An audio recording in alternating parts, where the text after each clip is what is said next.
जय Shri Krishna, Vande Mataram. GK master class में सभी का स्वागत है, वेलकम।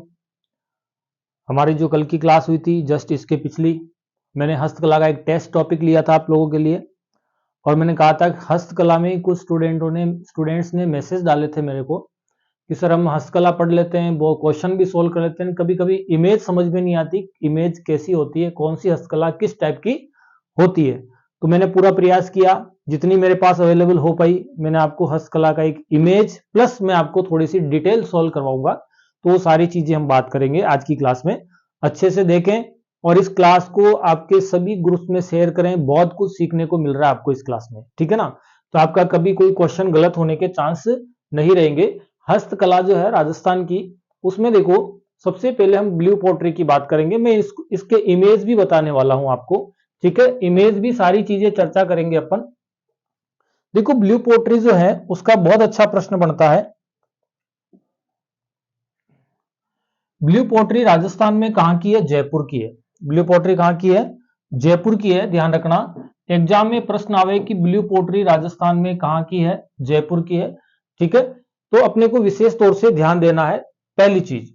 दूसरी चीज कि राजस्थान में ब्लू पोट्री को प्रारंभ करने का श्रेय किसको जाता है? ब्लू पोट्री को प्रारंभ करने का श्रेय किसको जाता है? बहुत अच्छा प्रश्न बनता है। उत्तर जाता है सवाई राम सिंह सेकंड को जाता है। किसको जाता है? सवाई राम सिंह द्वितीय जो हैं, इन्होंने ब्लू पोट्री को प्रारंभ किया था। इन्होंने अपने कुछ कलाकार जो हैं, कलाकारों को ट्रेनिंग के लिए दिल्ली भेजा था। कहां भेजा था? दिल्ली भेजा था। और वहीं से इस ब्लू पोट्री का अपने राजस्थान में प्रारंभ होता है। और राजस्थान में ब्लू पोट्री जो चली वो कहां से चली थी? जयपुर से चली थी। आपका क्वेश्चन गलत नहीं होना चाहिए, ठीक है ना। अगर आपसे पूछे कि ब्लू पोट्री कहां से, राजस्थान में कहां की? जयपुर की। इसको प्रारंभ करने का श्रेय किसको जाता है? राम सिंह द्वितीय को जाता है। कछवा वंश के शासक थे। इन्होंने अपने कुछ कलाकारों को ट्रेनिंग के लिए दिल्ली भेजा, वो सीख करके आए और ब्लू पोट्री का प्रचलन हुआ। बहुत अच्छे प्रश्न बनते हैं। अब ब्लू पोट्री का फेमस कलाकार कौन है? एक क्वेश्चन ये भी आपके एग्जाम में बनता है। तो कृपाल सिंह शेखावत। क्या उत्तर जाता है? कृपाल सिंह शेखावत उत्तर जाता है। क्वेश्चन गलत नहीं करना है।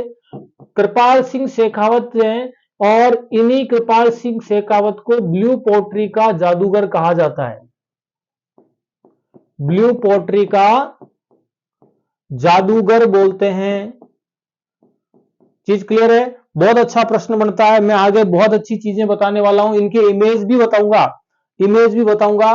ब्लू पोट्री जयपुर की, प्रारंभ करने का श्रेय जयपुर के शासक सवाई राम सिंह द्वितीय को जाता है। इन्होंने अपने कुछ कलाकारों को सीखने के लिए दिल्ली भेजा था। वहां से ये लोग ट्रेंड होकर के आए थे, जिनमें कालू और चूड़ामन दो कलाकारों के नाम मिलते हैं। इतिहास में एक कंपटीशन में नहीं पूछा गया, लेकिन नॉलेज के लिए ध्यान रखें।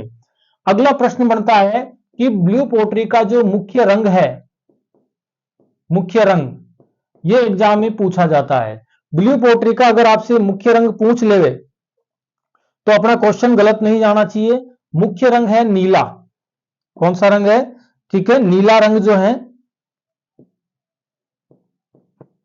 नीला रंग प्रयोग में किया जाता है। ब्लू पोट्री नीले रंग पर होती है, नीले रंग का काम किया जाता है। दूसरी कंडीशन, वर्तमान में नीले रंग के अलावा अन्य रंग भी प्रयोग में होने लग गए हैं। अन्य रंगों का भी प्रयोग हो रहा है, जिसमें हम बात करते हैं मटियाला रंग। कौन सा रंग है? मटियाला रंग भी प्रयोग हो रहा है। दूसरा है हरा रंग भी प्रयोग होने लग गया है। और तीसरी हम बात करते हैं तो तांबाई रंग भी प्रयोग होने लग गया है। तांबा रंग होता है तांबे का कलर, उसी प्रकार तांबाई रंग का भी प्रयोग होने लग गया है। तो अब आपको विशेष तौर से ध्यान देना है कि ब्लू पोट्री आपके जयपुर की फेमस है।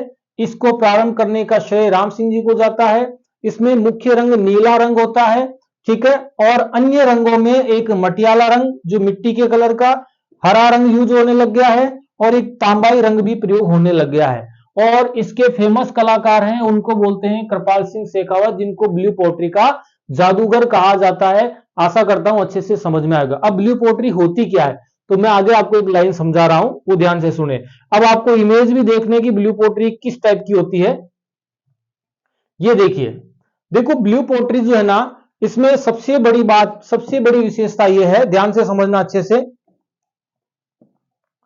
जो ये ब्लू पोट्री का काम किया जा रहा है, ये चीनी मिट्टी के बर्तनों पर, कौन से, चीनी मिट्टी के बर्तनों पर प्रयोग किया जाता है। चीनी मिट्टी के बर्तनों पर, किस पर, चीनी मिट्टी के बर्तनों पर जो है ब्लू पोट्री का कार्य किया जाता है। चीनी मिट्टी के बर्तनों पर चीनी मिट्टी के सजावटी सामान आते हैं, चाय, प्लेट, कप, गुलदस्ते जो भी बनते हैं, उनके ऊपर चीनी मिट्टी के बर्तनों पर नीले रंग का, किसका, नीले रंग का बारीकी से चित्रांकन, नीले रंग का बारीकी से चित्रांकन किया जाता है, बारीकी से चित्रांकन किया जाता है, ठीक है ना, उसी को हम बोलते हैं ब्लू पोट्री।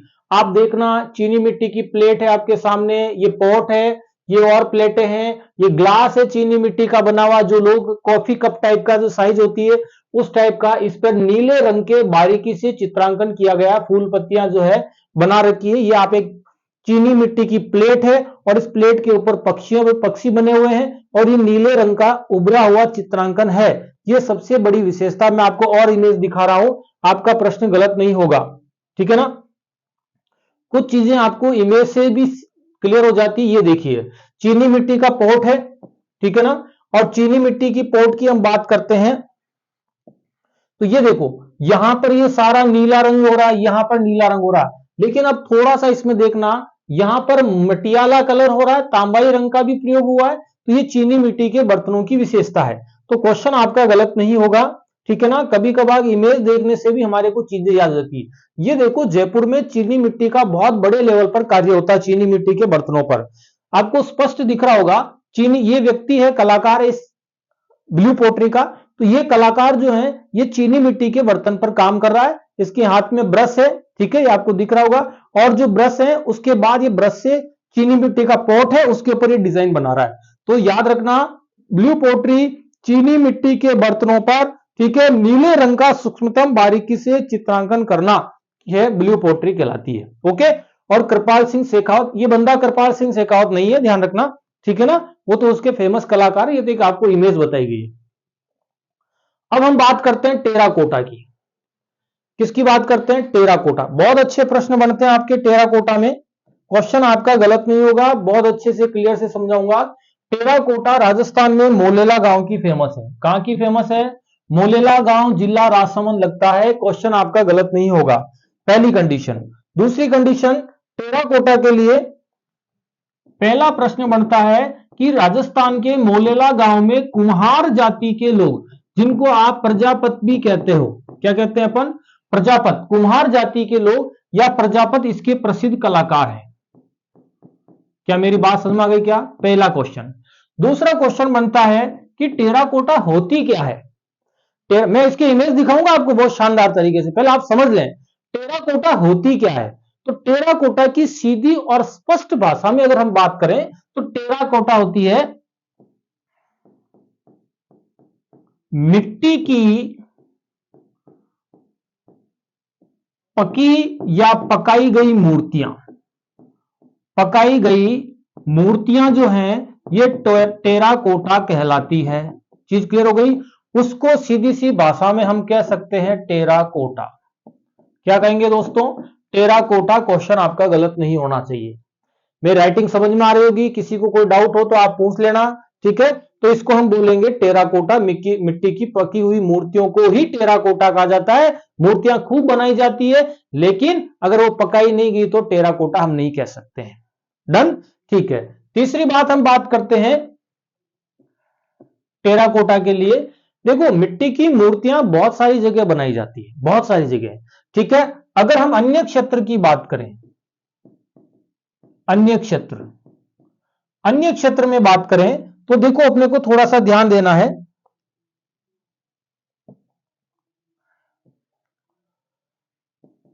राजस्थान में एक हरजी गांव है, हरजी गांव, जिला लगता है जालोर, जालोर।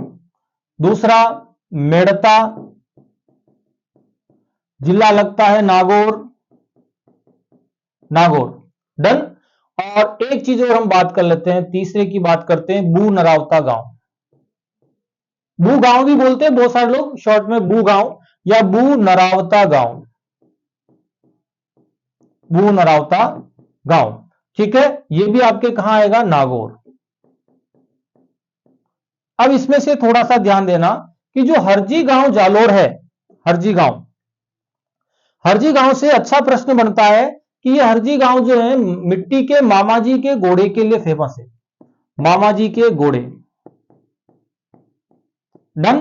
उसके बाद हम बात करते हैं मेड़ता नागौर की। यदि मैं बात करूं तो मेड़ता नागौर जो है ये मिट्टी के खिलौने, और ये भी बुनरावता गांव मिट्टी के खिलौने के लिए फेमस है।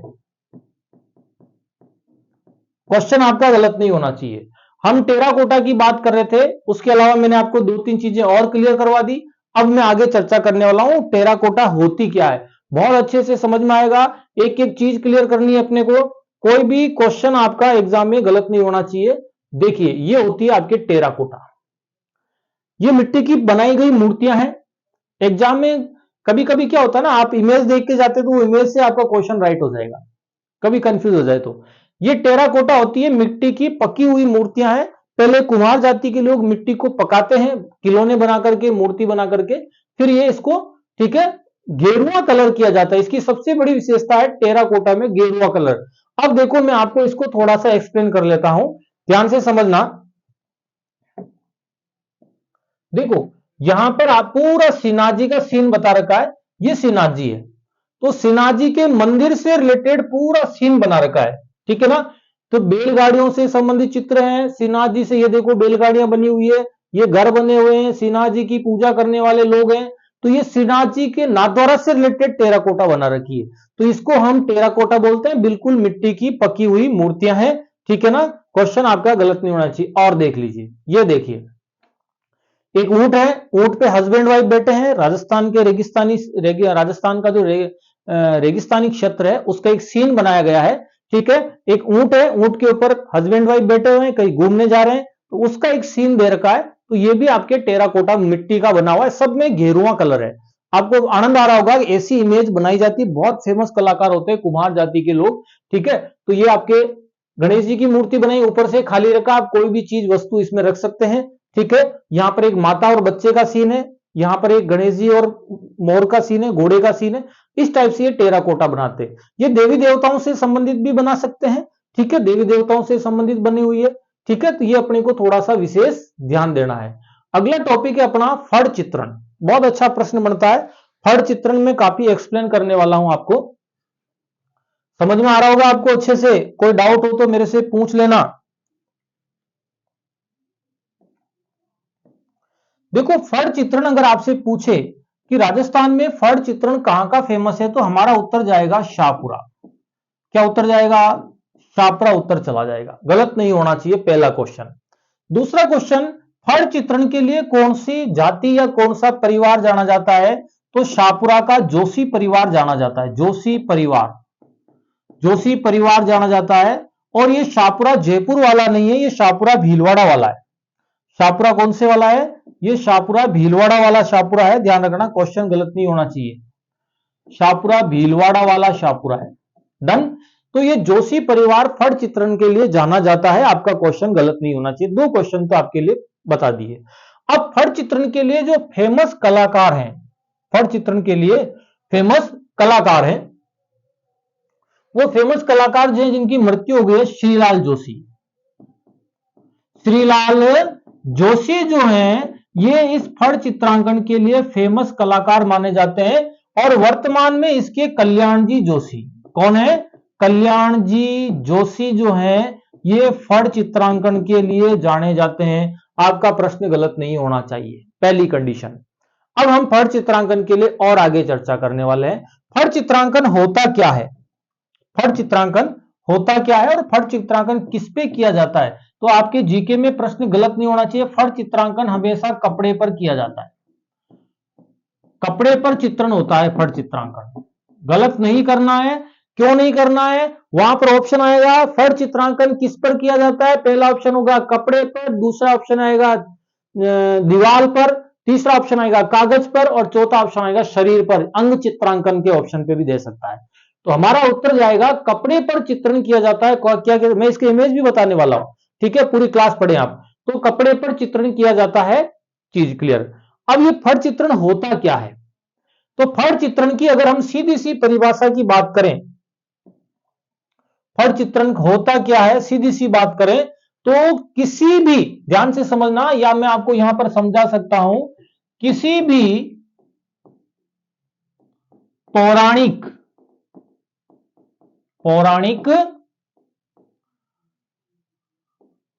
कथा, व्यक्ति या पात्र या ऐतिहासिक, जिसको हम कह सकते हैं देवी देवता से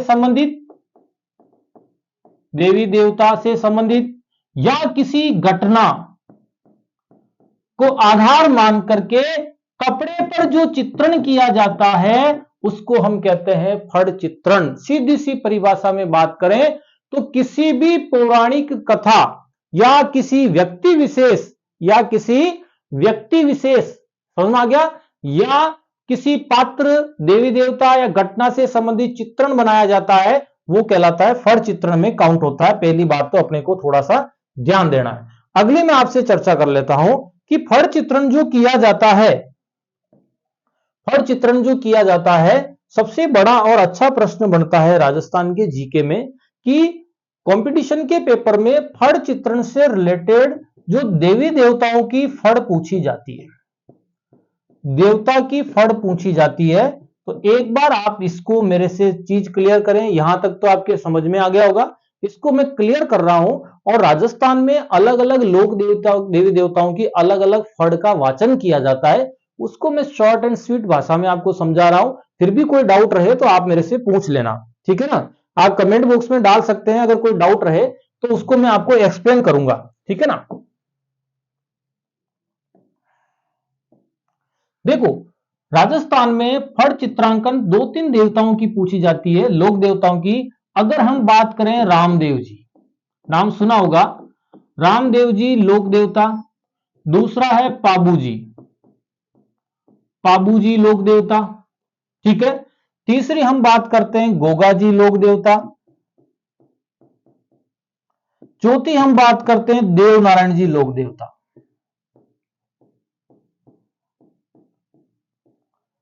देव नारायण जी लोक देवता, 4 लोक देवताओं की फड़ आपको अच्छे से पढ़ के जाना है।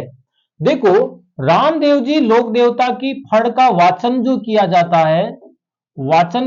है, रामदेव जी की फड़, ये हम फड़ पढ़ रहे हैं, ध्यान रखना, इन देवताओं की फड़ की डिटेल पढ़ रहे हैं, इन देवताओं की फड़ की डिटेल पढ़ रहे हैं। तो रामदेव जी की फड़ का वाचन होना बांचना, वाचन का मतलब होता है बांचना। तो वाचन किया जाता है वो रावण हत्ता वाद्य यंत्र के साथ। कौन सा? रावण हत्ता वाद्य यंत्र के साथ रामदेव जी की फड़ का वाचन किया जाता है। पाबू जी की फड़ का वाचन सेम कंडीशन जाएगा उत्तर, रावण हत्ता वाद्य यंत्र बजाया जाता है, वाद्य यंत्र, यानी कि रामदेव जी और पाबू जी लोक देवता की फड़ का वाचन, ठीक है, रावण हत्ता वाद्य यंत्र बजाते हुए किया जाता है। आपका प्रश्न गलत नहीं होना चाहिए, पहली कंडीशन। दूसरी कंडीशन में चर्चा कर रहा हूं, ठीक है, गोगा जी की फड़ जो बांची जाती है, ये डेरू वाद्य के साथ बांची जाती है। कौन सा वाद्य है? डेरू वाद्य बजाते हुए बांची जाती है। डन। उसके बाद देव नारायण जी गुर्जर जाति से संबंधित लोक देवता, गुर्जर जाति के लोगों के आराध्य देव भगवान विष्णु का अवतार मानते हैं। तो देव नारायण जी की फड़ बांची जाती है जंतर वाद्य के साथ। कौन सा वाद्य? जंतर वाद्य के साथ। तो ये लोक देवताओं की जीवन से संबंधित फड़ बनाई गई थी और इन फड़ को बांचा जाता है। फड़ हमेशा कपड़े पर बनाई जाती है। अब थोड़ा सा मैं आपको एक चीज और क्लियर कर देते हैं, देखो समझना ध्यान से। रावण हत्ता वाद्य यंत्र होता कैसा है? तो देखो, एक नारियल की कटोरी होती है, इस टाइप की नारियल की कटोरी हो गई, उसके ऊपर एक बांस की ऐसी डंडी लगाई जाती है, ठीक है। उसके बाद यहां पर ये इसको और डिजाइनदार बनाया जाता है, ठीक है ना। ये नीचे 2-4 आपके अलग अलग कलर के अपन इसको फूंदे लगा करके इसको और सुंदर और स्वीट बना देते हैं। डन। अब जो ये आपके रावण हत्ता वाद्य यंत्र बनाया जाता है, ध्यान से समझना, तो रावण हत्था वाद्य यंत्र बनाया जाता है तो इसके ऊपर तार लगे होते हैं। क्या लगाए जाते हैं? इसके ऊपर तार लगाए जाते हैं, यहां पर खूंटी डाल करके ऐसे इस पे तार लगे होते हैं। डन। और जब तार लगे होते हैं तो इसको गज की सहायता से बजाया जाता है। किसकी सहायता से? ये गज हो गया और इसको यूं यूं यूं बजाया जाता है। शायद समझ में आ गया होगा। ठीक है, मैं बजा नहीं सकता, अभी मेरे पास 8% अवेलेबल नहीं है। तो ये रावण हत्था वाद्य यंत्र है और रावण हत्थे वाद्य यंत्र में इसमें 9 तार होते हैं। कितने तार होते हैं दोस्तों? 9 तार होते हैं। अगर एग्जाम में पूछ ले कि रावण हत्था वाद्य यंत्र में कितने तारों की संख्या होती है तो 9 तार होते हैं। डन। और ये जो है नारियल की कटोरी होती है, नारियल की कटोरी, नारियल की कटोरी पर इसका निर्माण किया जाता है। और यहां पर बकरे की खाल मढ़ी जाती है। किसकी खाल? बकरे की खाल, यानी बकरे का चमड़ा लगाया जाता है रावण हत्था वाद्य पे। तो ये रावण हत्था वाद्य बजाते हुए 2 लोक देवताओं की फड़ का वाचन किया जाता है। क्या डन है? उसके बाद हम बात करें डेरू वाद्य। देखो, डेरू वाद्य डमरू की आकृति का होता है। कौन सी आकृति का होता है? डमरू की आकृति का होता है। इधर देखो, डेरू वाद्य यंत्र होता है, डमरू का जस्ट बड़ा रूप होता है। डमरू का बड़ा रूप होता है, ये डमरू है, डमरू का बड़ा रूप होता है। इस टाइप का डेरू वाद्य होता है। नॉलेज के लिए बता देता हूं कि डमरू के यहां पर तो 2 रस्सियां बनी होती है जिसको आप यूं यूं बजाते हो, ठीक है ना, तो टकराती है तो वो 2 रस्सियां होती है। लेकिन डेरू वाद्य में रस्सियां नहीं लगी होती है। डेरू वाद्य को बजाने वाला बंदा हाथ से पकड़ता है और लकड़ी से बजाता है। किससे बजाता है? लकड़ी की डंडी से बजाता है। तो डेरू वाद्य बजाते हुए, ये वाद्य आपके कौन सा हो गया? डेरू वाद्य। तो डेरू वाद्य बजाते हुए कौन सा यंत्र, कौन से लोक देवता की फड़ का वाचन किया जाता है? घोघा जी की। मैं एक फड़ पूरा टॉपिक अलग पढ़ूंगा, ठीक है, पूरी क्लास बना के डाल दूंगा कि कौन सी लोक देवता की फड़ पर डाक टिकट जारी हुआ, कौन सी लोक देवता की फड़ को कौन से भोपा जी बजाते हैं। तो ये मैं इसके बाद की नेक्स्ट क्लास बना के डाल दूंगा ताकि किसी को डाउट नहीं रहे। फड़ से संबंधित बहुत शानदार क्लास बना के डालेंगे, आपका हर डाउट क्लियर होगा, क्योंकि आप डाउट क्लियर क्लास पढ़ रहे हैं जीके मास्टर क्लास भीलवाड़ा से। ओके, ठीक है। अब हम बात करते हैं देवनारायण जी की फड़। तो देवनारायण जी की फड़ का वाचन जो है जंतर वाद्य के से बजाया जाता है। मेरे पास स्पेस कम बचा है, बाकी मैं आपको इसका इमेज बना के बता देता, आगे बता देंगे। ये वीणा के समान जो वीणा होती है, देवी सरस्वती माता वीणा बजाती है, उस वीणा की आकृति का ही वाद्य यंत्र जंतर वाद्य होता है। ठीक है, उस पर अपन आगे चर्चा कर लेंगे। ओके, ठीक है। अब आप फड़ चित्रांकन हम चल रहे थे, तो फड़ चित्रांकन होता कैसा है उसकी आप इमेज दे करके क्लियर करें। ये देखिए, ये आपके सामने फड़ चित्रांकन है। ये कपड़े पर बनाया गया है। घोड़े के ऊपर एक पति पत्नी बैठे हैं जिसको आप युगल चित्र कह सकते हो, ठीक है। और ये यहां पर राधा कृष्ण का चित्र बना हुआ है, ये फड़ चित्रांकन है, ठीक है ना।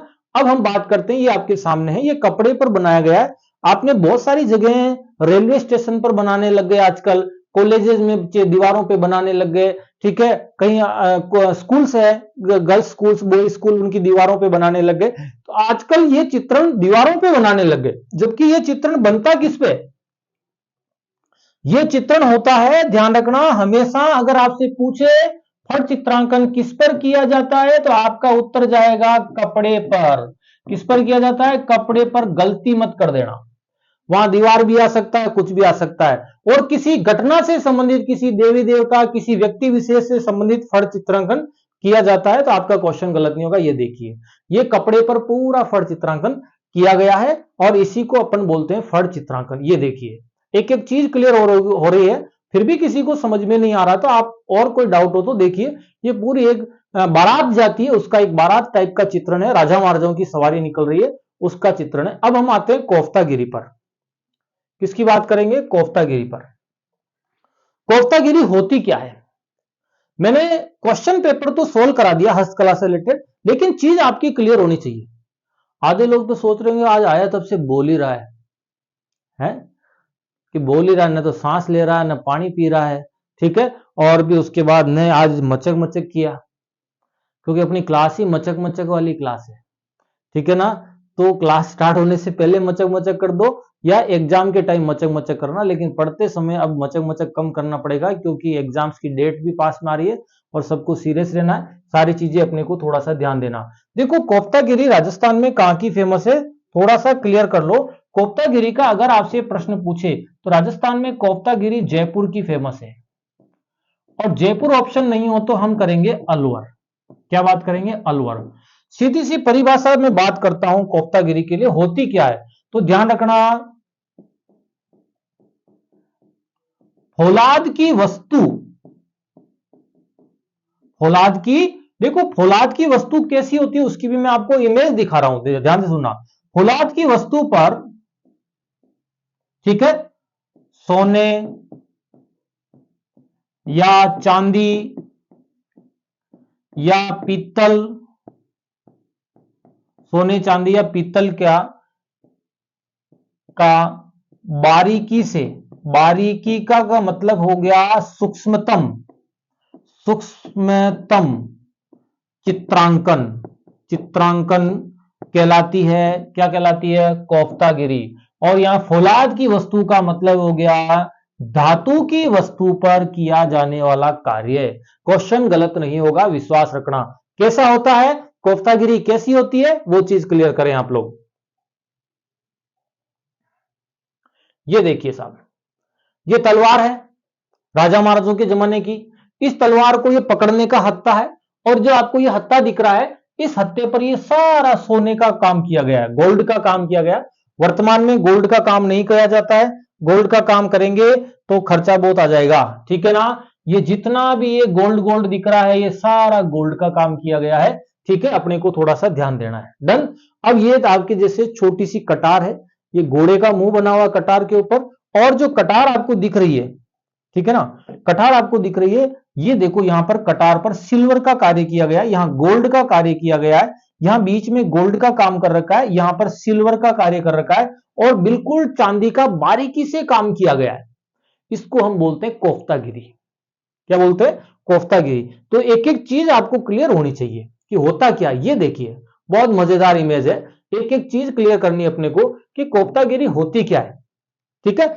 मेरे हिसाब से आज के बाद आप कोफ्तागिरी नहीं भूलोगे, और कभी गलती से किसी की बारात में चले गए और वहां आपको नाश्ते में बारातियों को कोफ्ता मिलेगा, तो वास्तव में आप कोफ्ता खाते हुए भी मेरे को याद करोगे। एक तो हम कोफ्ता खा रहे हैं, और एक कोफ्तागिरी हमने सीखी थी राजस्थान जीके की क्लास में, ठीक है ना। तो अब यहां पर आप देख सकते हैं, ये सारा ये जो तलवार वाला मैटर है, इस पे सारा बारीकी से किया गया काम है। यहां पर बिल्कुल ये सिल्वर का काम कर रखा है, ये पूरा ये जो जो बीच बीच में ये डिजाइने हैं, ये सारी डिजाइने हैं, ये देखो आपको दिख रही है, ये सब सिल्वर का काम है, बहुत तगड़ा काम।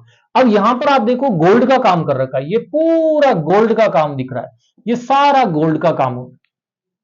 इसको बोलते हैं, ये एक सुपारदान है, बिल्कुल शानदार राजा महाराजाओं के जमाने का बिल्कुल सुपारदान है, लकड़ी का बना हुआ है, लेकिन इसके ऊपर जो काम किया गया है ये गोल्ड का काम किया गया है। इसको हम बोलते हैं कोफ्तागिरी। हालांकि ये दिख रहा लकड़ी जैसा, लेकिन ये धातु का बना हुआ है, क्योंकि कोफ्तागिरी धातु की या फौलाद की वस्तु पर ही की जाती है। ये भी एक कोफ्तागिरी का काम है, ठीक है ना। ये देखिए एक व्यक्ति जो है ये कोफ्तागिरी का काम कर रहा है, ठीक है। तलवार है उसके हाथ में, तलवार का हत्था है, इसके हाथ में एक जो है धातु की एक बहुत पतली सी एक नुकीली चीज है, जिससे ये इसमें तार जो है, तार वगैरह इसमें एडजस्ट करता है, सोने चांदी के तार से डिजाइन पैटर्न तैयार करता है। इसको हम बोलते हैं कोफ्तागिरी। अब हम बात करते हैं सांगानेरी प्रिंट होती कैसी है, उसकी भी हम चित्र की और इमेज की बात करेंगे। सीधी सी पहले एक छोटी सी परिभाषा लिख लेते हैं अपन, देखो समझना। सांगानेरी प्रिंट फेमस है जयपुर की।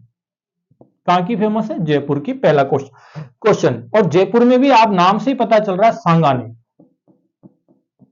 कौन सी जगह है? सांगानेर नाम से ही पता चल रहा है, पहले क्वेश्चन। दूसरी क्वेश्चन, सांगानेरी प्रिंट रंगाई छपाई से रिलेटेड है। किससे रिलेटेड है? रंगाई छपाई से रिलेटेड प्रिंट है, पहली कंडीशन। अगला प्रश्न बढ़ता है कि सांगानेरी प्रिंट जो है, ठीक है ना, सांगानेरी प्रिंट को प्रसिद्धि दिलाने का श्रेय किसको जाता है? इसको सबसे ज्यादा फेमस किसने किया सांगानेरी प्रिंट को? तो हमारा एक बहुत अच्छा प्रश्न बनता है कि सांगानेरी प्रिंट को जो फेमस करने वाला व्यक्ति है उसका नाम है मुन्ना लाल गोयल। ये कंपटीशन के पेपर में प्रश्न आ चुका है, डायरेक्ट पूछा था कि मुन्ना लाल गोयल का संबंध कहां से है, ठीक है, या किस कला से रिलेटेड है? तो हमारा उत्तर जो जाएगा वो जाएगा सांगानेरी प्रिंट से। डन।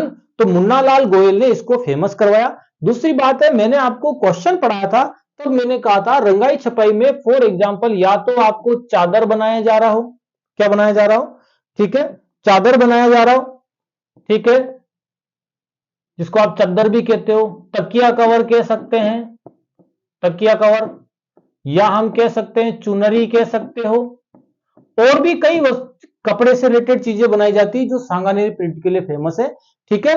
और इसमें सबसे बड़ी विशेषता है कि कपड़े का जो बैकग्राउंड होता है, जमीन जो बैकग्राउंड होती है सांगानेरी प्रिंट में, कपड़े की जमीन सफेद रंग की होती है। क्वेश्चन गलत नहीं होगा, मैं आपको इमेज देख करके क्लियर करवा रहा हूं।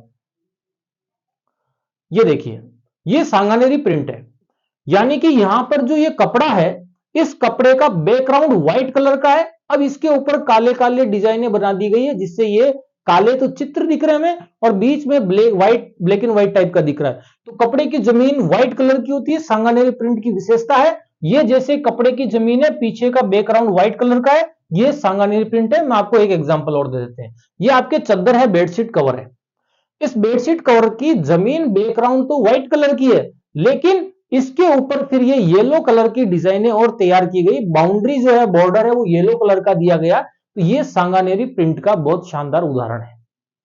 समझ में आ रहा होगा, आनंदी भी आ रहा होगा, फिर भी नहीं आ रहा है तो मचक मचक करना। इसके अलावा तो मैं और कैसे समझाऊं मैं, ठीक है ना, कमेंट बॉक्स में डालें, ठीक है। अगर आपको अच्छा नहीं लग रहा तो भी मुझे लिखें, तो मैं उसको और ज्यादा अच्छा प्रयास करूंगा आपको अच्छा देने के लिए। और अच्छा लग रहा है तो भी कमेंट डालें, ठीक है, ताकि मुझे और एनर्जी मिले कि मैं आपको इससे भी और बढ़िया दूं। मेरी बात समझ गई? तो एक पॉजिटिव रेस्पॉन्स और नेगेटिव रेस्पॉन्स दोनों चाहिए। दोनों का मतलब अगर किसी को नेगेटिव रेस्पॉन्स आ रहा है तो आप नेगेटिव देवे बिना झिझक के, ताकि हम सुधार कर सकते हैं। लेकिन प्रयास मैं आपके लिए करता रहूंगा, छोड़ूंगा नहीं। बहुत सारे लोग कहते साहब हमने ये पढ़ लिया, वो पढ़ लिया, उस बुक से पढ़ लिया रही है, लेकिन बाद में एग्जाम में कंफ्यूजन हो जाता है। तो मैं कंफ्यूजन ही कराने के लिए आपके लिए मेहनत, कंफ्यूजन क्लियर कराने के लिए आपके लिए मेहनत कर रहा हूं। तो कंफ्यूजन होने नहीं दूंगा। डन, ठीक है। फिर भी कोई डाउट हो तो फिर भेजें आप लोग। बगरू प्रिंट की हम बात कर लेते हैं। बगरू प्रिंट में ज्यादा डिटेल याद नहीं करनी है। जिस प्रकार सांगानेरी प्रिंट है उसी प्रकार बगरू प्रिंट भी है। बगरू प्रिंट बगरू की फेमस है, और बगरू कहां पर आता है? जयपुर में। सीधी सी एक ही बात याद रखें कि बगरू प्रिंट में रासायनिक रंगों का प्रयोग नहीं होता है। रासायनिक रंगों का प्रयोग नहीं होता है। क्या मेरी बात समझ में आ गई क्या? कौन सी प्रिंट में? बगरू प्रिंट में। दूसरी बात, बगरू प्रिंट में कपड़े की जो जमीन होती है, बैकग्राउंड जो होता है, वो हल्का हरे रंग का होता है। हल्का हरे रंग का बगरू प्रिंट की विशेषता है। और अब आपको इसके इमेज दिखा देते हैं, एक एक चीज आपको समझ में आ जाएगी। ये देखिए साहब, पहले तो बगरू प्रिंट कैसे की जाती है? ऐसे लकड़ी के सांचे बने होते हैं, डिजाइनदार होते हैं, जिनके ऊपर डिजाइनें होती है। इनको कलर में डुबोया जाता है और कपड़े के ऊपर कपड़े को बिछा करके, चौड़ा करके, फिर उसके ऊपर ठप्पे लगाए जाते हैं अलग अलग कलर से, और वो बगरू प्रिंट में काउंट होती है। मेरी बात सुनना, बहुत सारे लोग मेला भरता है, खास करके जैसे भीलवाड़ा, तो मुझे ऐसा लगता है कि राजस्थान में ऐसा जिला है जहां हर महीने भीलवाड़ा में मेला भरता है। पता नहीं, समझ में नहीं आता, मेला का कोई कारण तो होना चाहिए। आज पत्रिका का ट्रेड फेयर मेला है, आज उसका पता नहीं हस्त का, उसका किसी में ज्यादा नाम नहीं लूंगा, अच्छा नहीं लगता, लेकिन भीलवाड़ा तो मेले में तो आए दिन टेंशन नहीं लेनी, और लोगों की भीड़ पड़ती है, पढ़नी भी चाहिए, ठीक है। अब सुनना मेरी बात। तो मेले में जाते हैं सब लोग, खास करके गर्ल्स और लेडीज।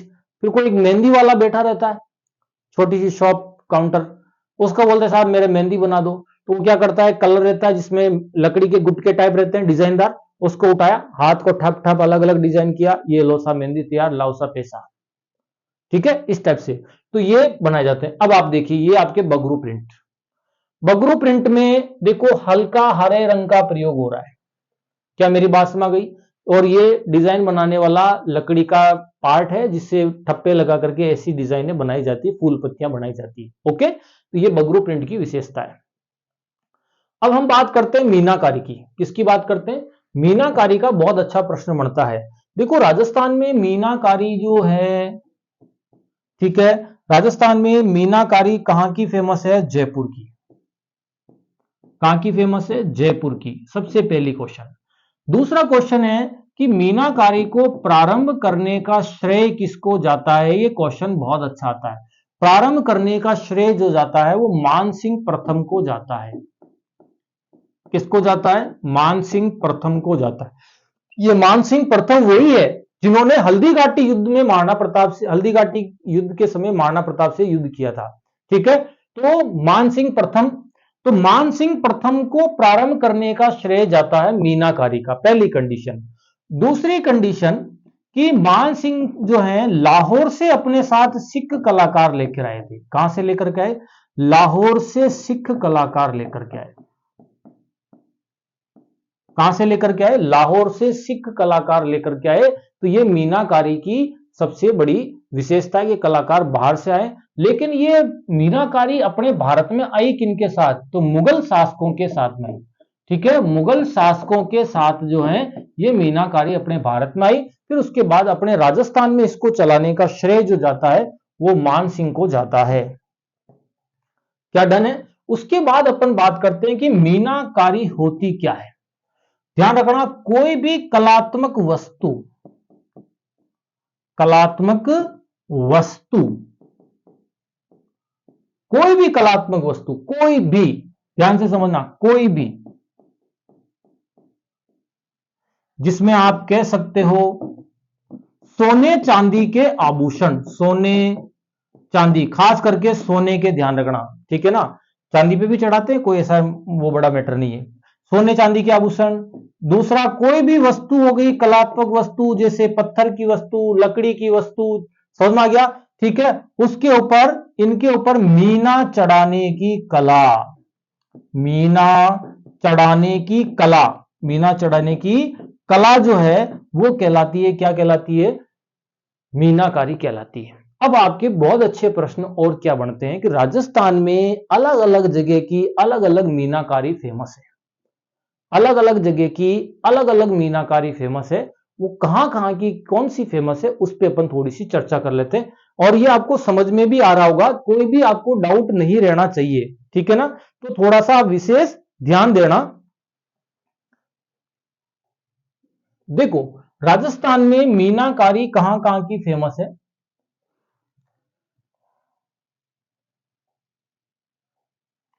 मीनाकारी कहां कहां की फेमस है? यदि आपसे पूछे, ध्यान से समझना, यदि आपसे परीक्षा में पूछ ले कि सोने चांदी की मीनाकारी, सोने चांदी की मीनाकारी राजस्थान में कहां की फेमस है?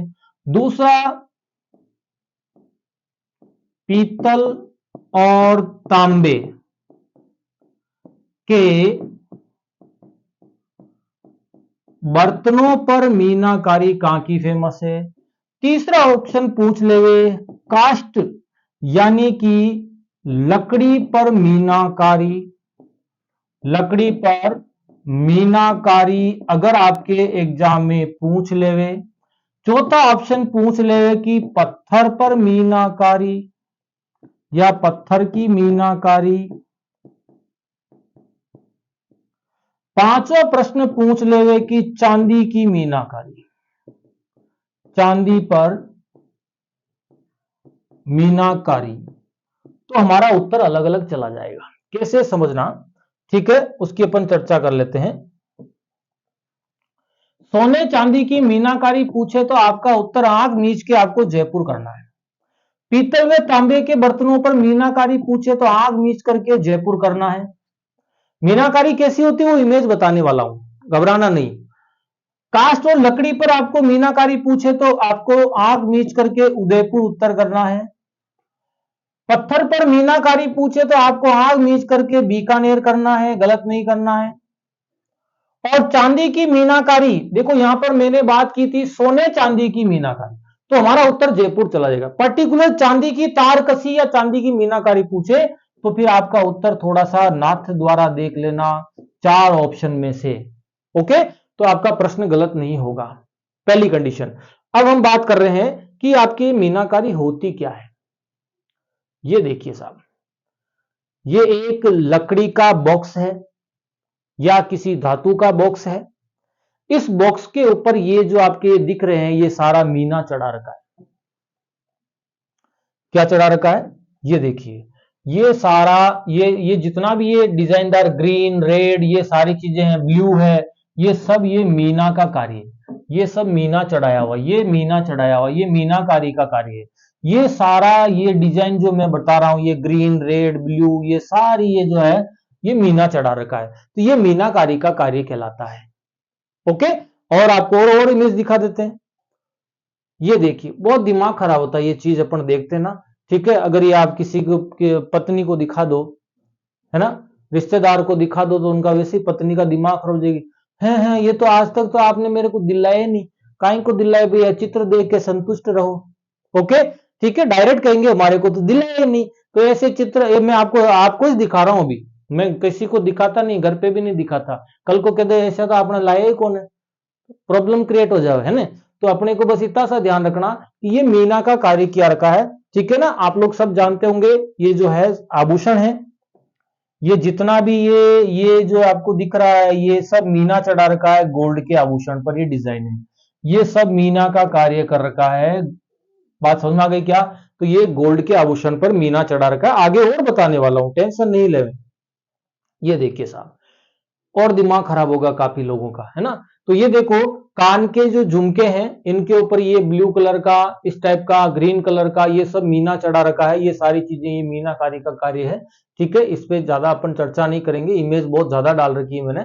ये देखिए गले का हार है, इस पर ये सारा मीनाकारी का काम किया गया है, ठीक है। ये सारा ये जितनी भी डिजाइने बना रखी है ये सब मीना चढ़ा रखा है। ओके, ये सारे मीना, ये इसको भूल जाओ आप, यहां तक ये यहां सारी चीजें, ये देखो ये सारा मीना चढ़ा रखा है। अपन ज्यादा छीजना नहीं भैया, है ना। बहुत सारे लोग छीज होंगे, ओ इतने शानदार, मेरे कोई गोल्ड की शॉप नहीं है, छीजना नहीं है अपने को, ठीक है। देख के संतुष्ट रहना वर्तमान के समय में, ठीक है ना, कंपैरिजन नहीं करना, नहीं तो बहुत दुख होता है, पछताना पड़ता है। दाबू प्रिंट पे आते हैं, दाबू प्रिंट का बहुत अच्छा प्रश्न बनता है अपने, दाबू प्रिंट होती क्या है, ठीक है ना। दाबू प्रिंट होती क्या है, तो ध्यान से सुने, सीधी सी परिभाषा बात करता हूं, मैं लिखूंगा नहीं, बोल के बता रहा हूं। दाबू प्रिंट होती क्या है, कपड़े के जिस स्थान पर लुगदी या कपड़े के जिस स्थान पर कपड़े को रंगा जाता है और रंगते समय जिस स्थान पर कलर नहीं लगाना होता है, उस स्थान पर लुगदी या लई, जैसे आटा होता है, आटे की लई बनाते हैं, वो लगा करके कपड़े को सुखा करके फिर उसको रंगा जाता है, ठीक है, नदी में धोया जाता है, तो वो जो प्रिंट है वो क्या कहलाती है, दाबू प्रिंट। कहां की फेमस है, अकोला चित्तौड़ की फेमस है। बहुत अच्छे प्रश्न बनते हैं, वो क्या बनते हैं वो समझना। राजस्थान में दाबू प्रिंट अलग अलग जगह की अलग अलग फेमस है, अलग अलग जगह की अलग अलग फेमस है, बहुत अच्छे प्रश्न बनते हैं। अगर आपसे पूछे सिंपल वे में, अगर आपसे कंपटीशन में पूछ ले सिंपल वे में कि राजस्थान में दाबू प्रिंट कहां की फेमस है, राजस्थान में केवल इतना सा पूछे कि दाबू प्रिंट कहां की फेमस है, तो हमारा उत्तर एक ही जाएगा। दूसरा, अगर आपसे पूछे कि राजस्थान में लुगदी या लई की दाबू प्रिंट तो हमारा उत्तर अलग होगा। अगर आपसे पूछ लेवे गेहूं की बींधन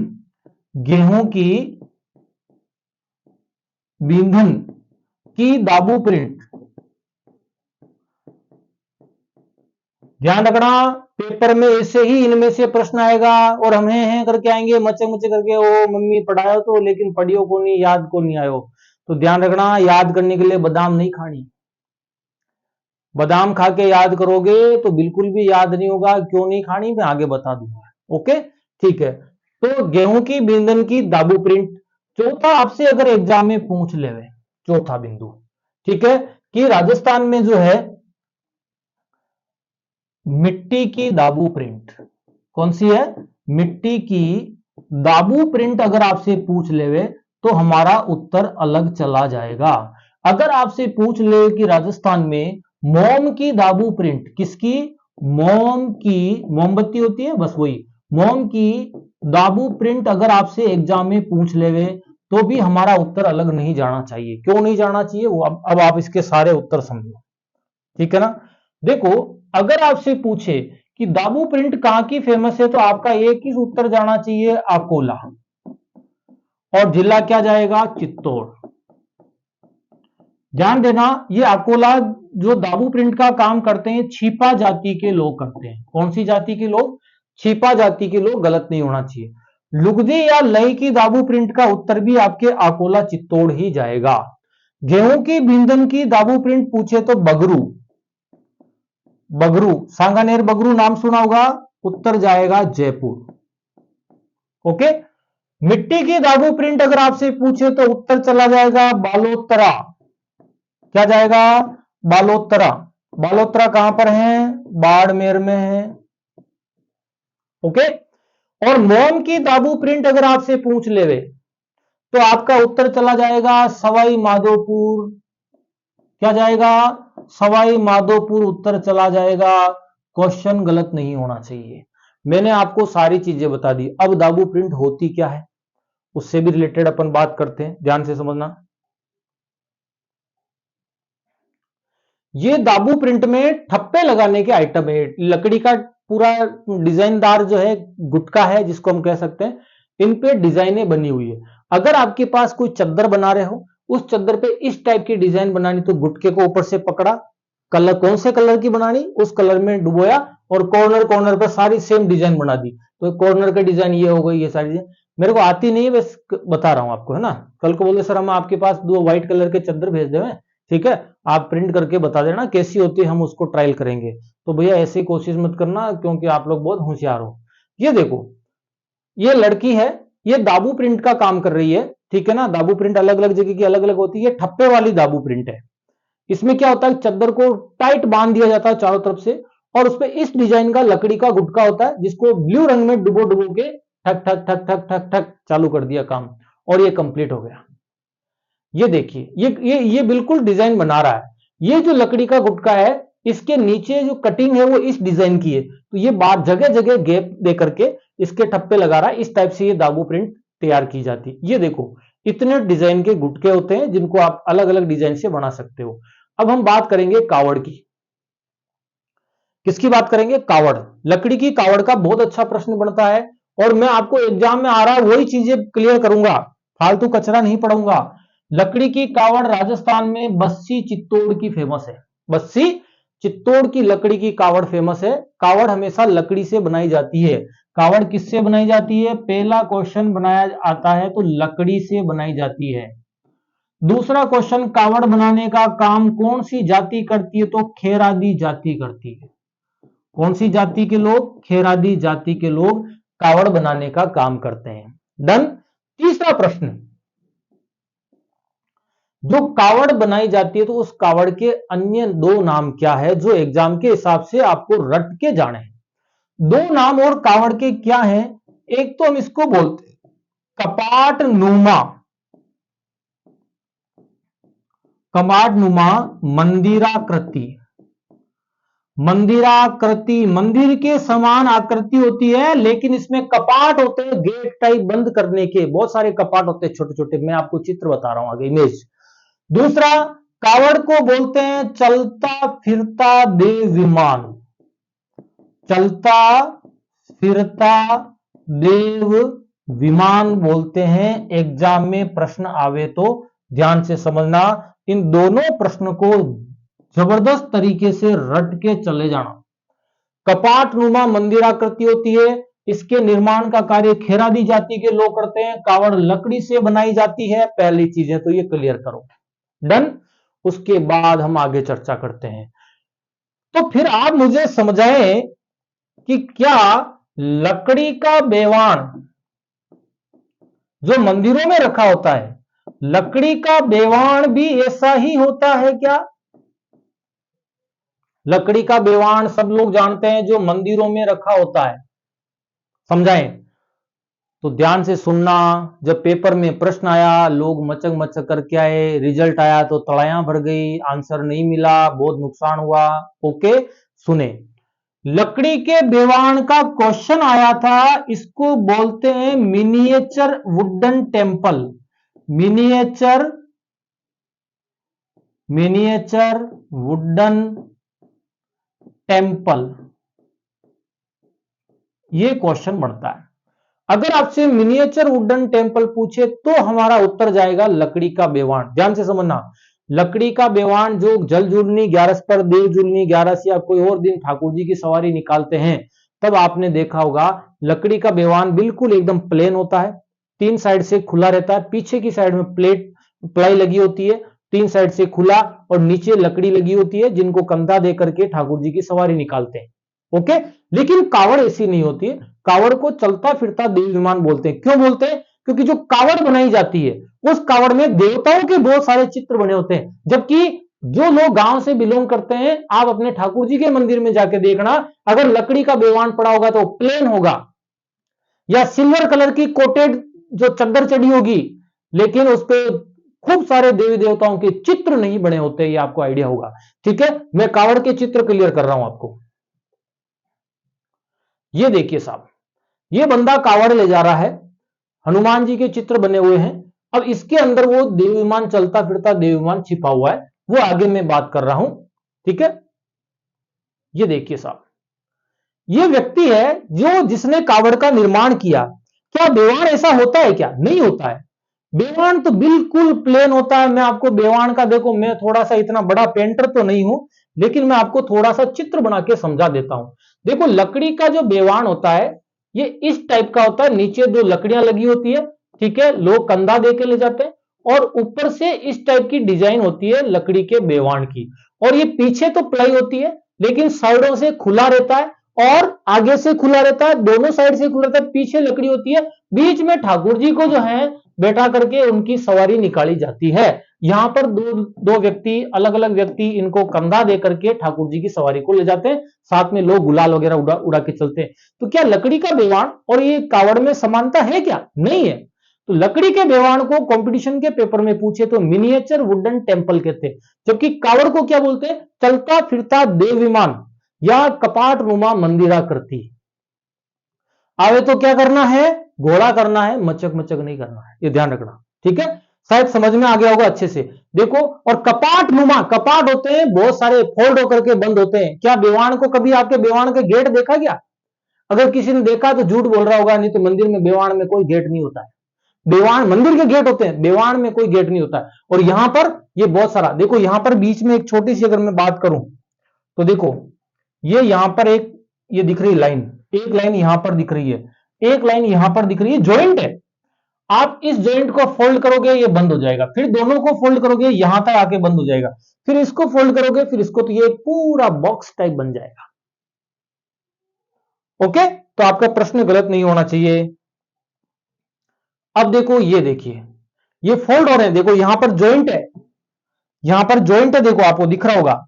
ये देखो, ये जॉइंट है, इधर भी आगे जॉइंट है, ये फोल्ड होता है, ऐसे बंद हो जाता है। लेकिन बेवान ऐसा नहीं होता है, विशेष तौर से ध्यान देना। ये देखिए, ये बहुत सारे जॉइंट है, ठीक है, ये बंद हो जाएगा, इसको हम बोलते हैं कावड़। ये देखो, ये लोग कावड़ बना रहे हैं, ठीक है ना, ये डिजाइन बना रहे हैं, नाम पत्ता लिखेंगे, सब देवी देवताओं के चित्र बना रहे हैं। बेवान में ऐसे चित्र नहीं होते हैं, कंफ्यूज मत होना। गलीचे राजस्थान में कहां के फेमस है?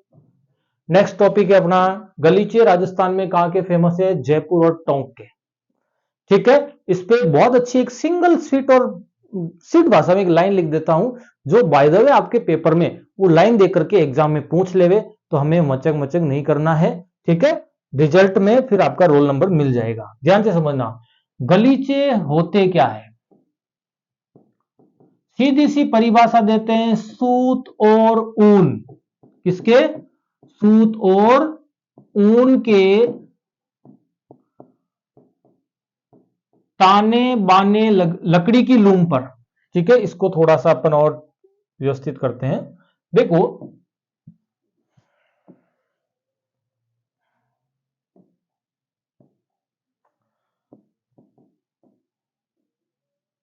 सूत और ऊन, सूत का धागा होता है, सूत काटते हैं वो वाला, ऊन जानते होंगे आप लोग। सूत और ऊन के लकड़ी की लूम पर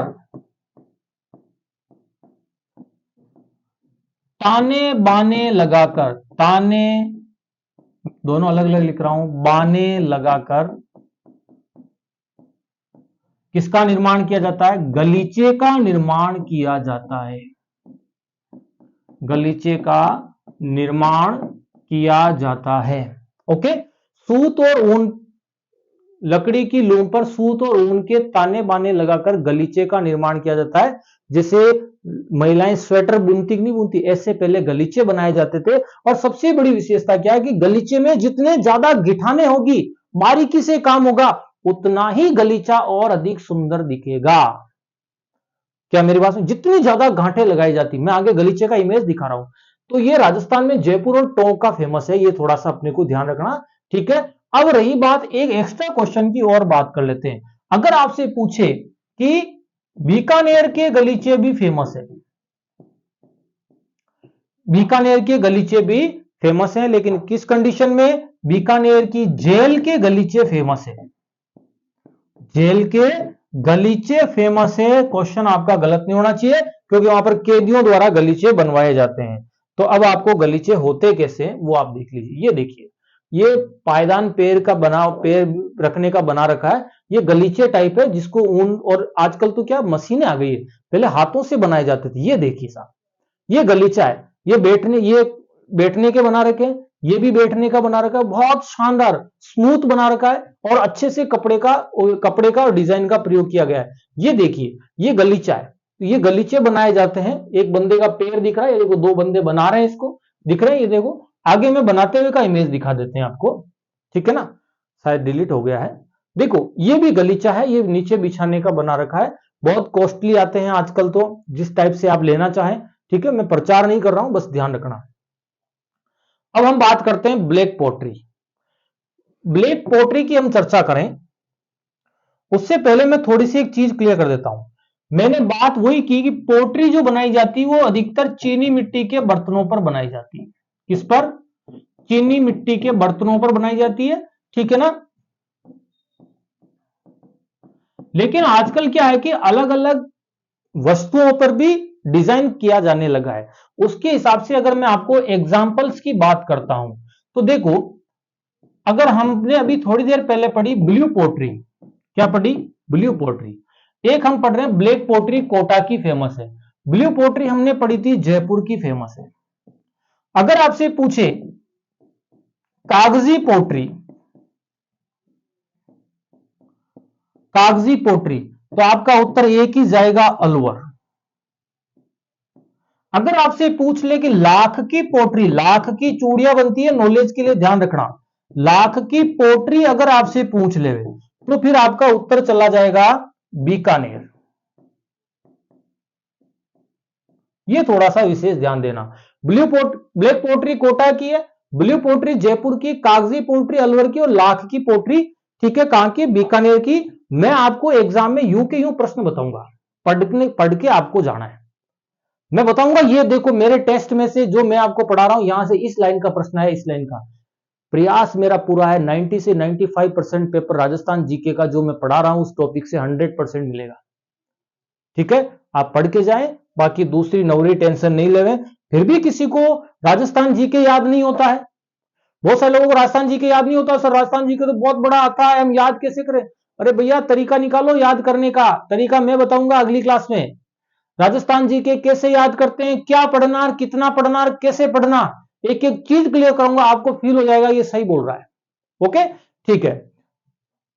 ये देखिए साहब, ब्लैक पोट्री दिख रही है, एक लोहे, एक सॉरी माफ करना, कांच का एक पात्र है जिसके ऊपर ये ब्लैक पोट्री का काम किया गया है। बहुत शानदार डिजाइनिंग जो है बनाई गई है। ये देखिए साहब, ये चीनी मिट्टी के पात्र हैं, चीनी मिट्टी के पात्र हैं, इनके ऊपर ब्लैक पोट्री, ब्लैक कलर करके ये जो है डिजाइने तैयार की गई, इसको हम बोलते हैं ब्लैक पोट्री। शायद आपको अच्छे से समझ में आया होगा। ये देखिए, ये ब्लैक पोट्री के एग्जांपल, ये देखिए, ये ब्लैक पोट्री है। अब हम बात करते हैं बादले। कौन सा टॉपिक है? बादले। बादले क्या होते हैं? मैंने कल टेस्ट पेपर में क्वेश्चन भी आपको डाला था। मैं आपसे एक रिक्वेस्ट कर रहा हूं भैया, जितना हो सके इस वीडियो को, दूसरे वीडियो का कोई बात नहीं, आपने जितना हो सके, जो व्यक्ति मेरी ये क्लास देख रहे हैं, इस वीडियो को आप आपके सभी ग्रुप्स में शेयर करें, ठीक है। लोगों को पता चलना चाहिए वास्तव में ये होती क्या है, डिजाइन कैसी होती है, ठीक है। इतना तो जो रिक्वेस्ट कर रहा हूं आपको मानना पड़ेगा, ठीक है ना। आप इसको शेयर करें, आज ही शेयर करें, देखें कितने लोग शेयर करते हैं। और इसका लिंक अगर चाहे तो आप 1 घंटे के लिए अपने स्टेटस पे लगाएं, ताकि लोगों को पता चले कि डिजाइन क्या होती है, चित्र कैसे होते हैं, इमेज कैसी होती है। जो लोग तैयारी कर रहे हैं उनके साथ, ठीक है, आप लोग जो है सहयोग करें।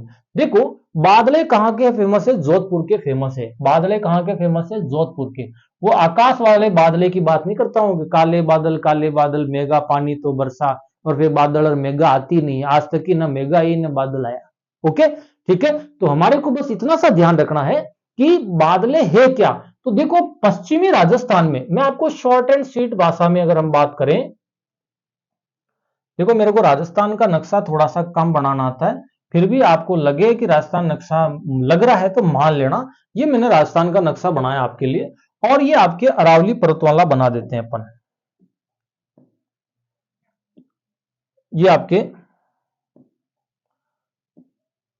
ये अरावली पर्वतमाला हमने बना दी, ये आपके अरावली पर्वतमाला है। तो अरावली पर्वतमाला के ये इधर वाला पूरा मरुस्थल वाला बेल्ट है, मरुस्थल। और खास करके मरुस्थल में मारवाड़ वाला एरिया फेमस है। कौन सा एरिया, मारवाड़, जोधपुर क्षेत्र में, ठीक है। मारवाड़ में भयंकर गर्मी पड़ती है, आप ही लोग जानते होंगे। तो वहां पर पानी लंबे समय तक ठंडा नहीं रहता है। तो पानी को लंबे समय तक ठंडा रखने के लिए, ध्यान से समझना, पानी को लंबे समय तक ठंडा रखने के लिए, बात समझ में गई, ठीक है, बादलों का निर्माण किया जाता है, बादले बनाए जाते हैं। अब ये बादले होते क्या है, मैं आपको इमेज बता रहा हूं। बादले जो बनाए जाते हैं जस्ते के बनते हैं, या जस्ते के अलावा अन्य मेटल यानी धातु के बनाए जाते हैं, जिनमें पानी भर करके लंबे समय तक ठंडे रखे जाते हैं, वो बादले कहलाते हैं। खास करके मारवाड़ साइड में, ये पूरा मारवाड़ वाला बेल्ट है पश्चिमी राजस्थान में। इसका इमेज कैसा होता है वो आप चेक कर लीजिए। ये होता है बादले। बहुत सारे लोग होते हैं कि क्या होते हैं बादले, क्या होते हैं। अब जब चित्र आया ना, है ये तो देखियो तो को, बढ़िया बात है भैया, देखियो तो अच्छी। बहुत सारे स्टूडेंट ऐसे, और मम्मी ऐसी बोतल तो मांगे घर में ही पड़ी है, होगी बहुत सारे घरों में। ये धातु का बना हुआ है, बस इसके ऊपर ये जो लाल कलर और सिल्वर कलर की जो पट्टी और लाल कलर का जो डिजाइन दिख रही है, ये सिर्फ कवर चढ़ा रखा है लाल कलर का, बोतल के ऊपर कवर है। ओके, बाकी अंदर धातु का बना होता है, मेटल का बना होता है। जस्ते की अधिकतर बोतलें बनाई जाती है। ये देखिए साहब, ये बोतल है, ये धातु की बनी हुई है, ये डिजाइनदार परत कवर लगा रखी। ये बादले होते हैं मारवाड़ साइड में, ज्यादातर इसको पानी को ठंडा रखने के लिए यूज लिया जाता है। अजरक प्रिंट, ठीक है। कुछ लोग सोच रहे होंगे लंबी क्लास होगी, टेंशन नहीं ले, पढ़े, मैं आपको चीजें क्लियर कर रहा हूं, ठीक है। बस खत्म होने वाली है ये क्लास, पूरी पढ़ के जाए। मैं तो थक ही नहीं रहा हूं, आप थकना मत। और दोबारा कह रहा हूं, गारंटी मेरी, और कोई चीज आपको पढ़ने की जरूरत नहीं पड़ेगी, पेपर में से प्रश्न आपको मैं मिला दूंगा। देखो अजरक प्रिंट राजस्थान में कहां की फेमस है, सीधी सी बात करते हैं। अजरक प्रिंट बाड़मेर की फेमस है। कहां की फेमस है, बाड़मेर की फेमस है।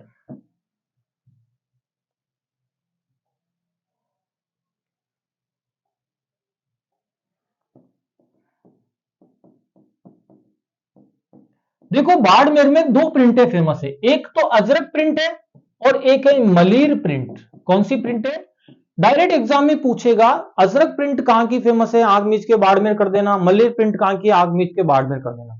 लेकिन इस अजरक प्रिंट की सबसे बड़ी विशेषता है ये कि कपड़े के दोनों तरफ की जाती है, कपड़े के दोनों तरफ प्रिंट होती है। बाकी आप लोग घर में बिछाने के लिए चादर तकिया कवर लाते होंगे, एक सिंगल साइडेड प्रिंट होता है, ये कपड़े के दोनों तरफ प्रिंट की जाती है। और कंपटीशन में पूछा था कि कौन सी ऐसी प्रिंट है जिसमें मुख्यतया, ठीक है, लाल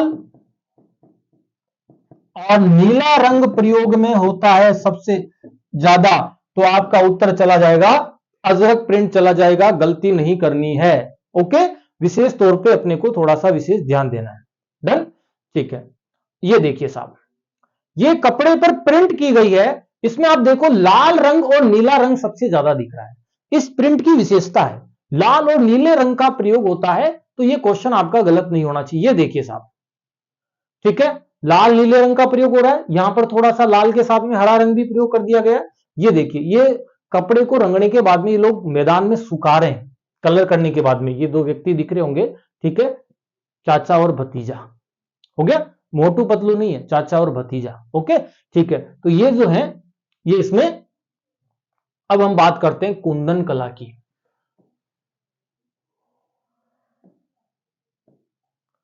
कुंदन कला राजस्थान में जयपुर की फेमस है, टेंशन नहीं लेनी। बहुत अच्छा प्रश्न बनता है कुंदन कला का। दूसरा इंपॉर्टेंट क्वेश्चन बनता है कि कुंदन कला होती क्या है। मैं डायरेक्ट परिभाषा दे रहा हूं, टेंशन नहीं लेनी, इमेज बताएंगे आपको। कुंदन कला होती है सोने चांदी के आभूषणों पर कीमती पत्थरों को जड़ना। राजस्थान के खनिज में आपने दो कीमती पत्थरों के नाम सुने होंगे। एक हम पढ़ते हैं तांबड़ा,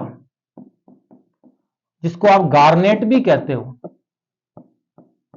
गया ठीक है। एक आता है पन्ना, ग्रीन कलर का होता है, ये लाल कत्थे रंग का होता है, इसलिए इसको रक्तमणि कहते हैं, और पन्ना को बोलते हैं हरी अग्नि।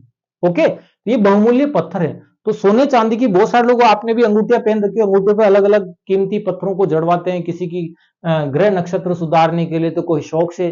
ठीक है, तो ये लोग जो है कुंदन कला का आप इमेज आपको अभी आइडिया लग जाएगा।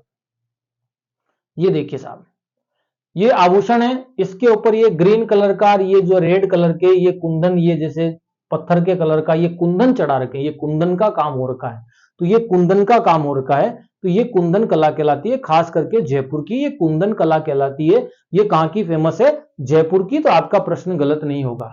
ओके, ये देखिए साहब, ये कुंदन का काम हो रखा है, ठीक है ना, कुंदन चढ़ा रखे इनके ऊपर, ये सारे कुंदन के कार्य हो रखे हैं। तो ये जो धातुओं पर है, सोने चांदी के आभूषण हो, जिन पे कीमती पत्थरों को या बहुमूल्य चीजों को, वस्तु को जड़ते हैं, तो ये कुंदन कला में काउंट होती है। अब है अपने बहुत अच्छा प्रश्न, कपड़े पर मिरर वर्क कहां का फेमस है? आज की क्लास में मजा आया होगा। कपड़े पर मिरर वर्क कहां का फेमस है?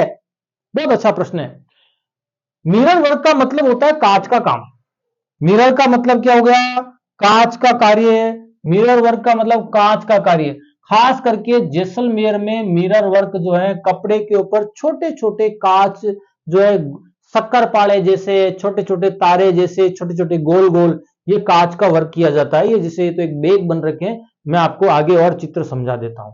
ये एक जैसलमेर का फेमस है। ये एक ओढ़नी है, ये महिला द्वारा ओढ़ी जाने वाली ओढ़नी है। इसके ऊपर आप देखो, इसके ऊपर आप देखो, ये देखो, ये छोटे छोटे कांच दिख रहे होंगे। ये देखो, ये कांच चमक रहा है, एक कांच तो चमक रहा है, चलका पड़ा आप लोगों के आंख में? चलका पड़ा? देखो, ये कांच है, ये बारीक बारीक कांच है। ये देखो, ये कांच, कांच का काम हो रखा है। ये सारा कांच का, ये बोलते हैं मिरर वर्क। ये राजस्थान में हाथों से बनाया जाता है, जैसलमेर का फेमस है। एक बार मैं बस में पिटते पिटते बच गया था। मैं जब जिस बस में बैठा, गांव से अप डाउन करता था, तो एक लेडीज खिड़की के पास में बैठी थी, इस टाइप की ओढ़नी पहन रखी थी, जिसके ऊपर बहुत सारे कांच लगे हुए थे। जैसे ही बस चली, बस के बाहर से सनलाइट आई, सूर्य की रोशनी, और कांच के ऊपर रोशनी पड़ी, सारे कांच चकमक, मेरे भी चलका पड़ रहा था आंख में, फिर पूरी गाड़ी में चकमक चकमक हो रहा था। तो मेरे से रहा नहीं गया, मैं उस लेडीज के पास बैठा था, तो मैंने पूछा, मैडम ये ओढ़नी कहां से लाए आप? और जैसे ये पूछा, उस मैडम ने बोला, थारे कई लेनो देनो, कई मतलब है। मैंने कहा अब मार पड़ने वाली भाई। मैंने कुछ नहीं पूछा फिर, लेकिन मैं जीके वाला आदमी हूं, रह तो नहीं सकता।